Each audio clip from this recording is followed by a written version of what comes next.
Hi guys, and welcome to Activity 15 of Biological Sciences for Year 10. In this activity we're going to look at the idea of evolution and try and work out what is it that evolution is, how does it come about. Now what we've studied earlier is the idea, we've gone through in this course the idea of DNA, we've looked at genetics and how inheritance occurs of those specific characteristics. This is now going to link in to the idea of why this occurs. Now we know that DNA basically codes for all the characteristics that we've got in our bodies and also for all the characteristics that we see around us in the world. We know it's made up of a single nucleotide, and that nucleotide is made up of a phosphate joined with a sugar joined with a base. The base work in pairs, and we know that each of the bases are read in threes to make a code. That code basically links to an amino acid, and that amino acid then builds a protein. That protein is the characteristic. Now every so often during the DNA replicating for mitosis or being read to produce the protein, there is a change in the genetic code. Now we know that the change in the genetic code is called a mutation.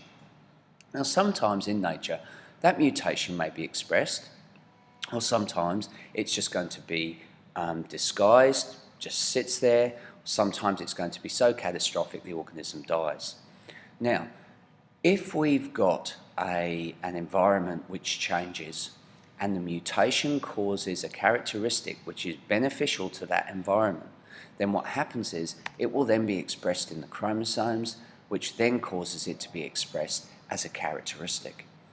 As soon as we've got a new characteristic coming through into the environment, we have got a process of evolution occurring. Now, that process could be very, very, very simple.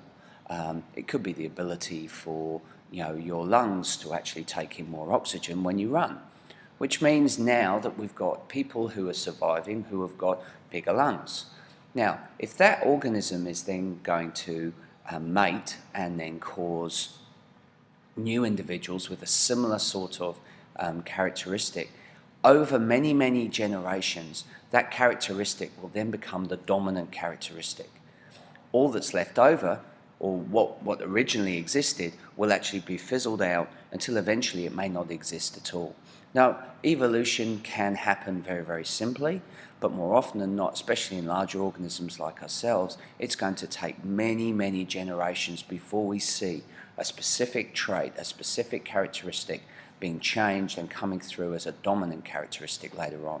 Now, this, as I say, may take hundreds of thousands of years before it's going to happen.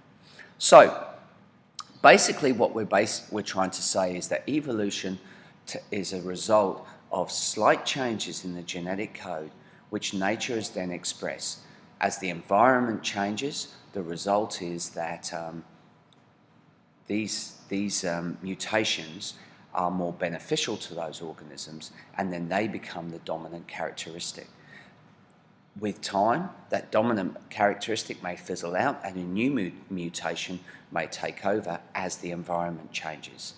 Okay, so what we're trying to grasp is the idea that it's a continuous cycle. It's a cycle which just keeps moving. It evolves, hence the word evolution. Now, most scientists believe that life started off in the sea.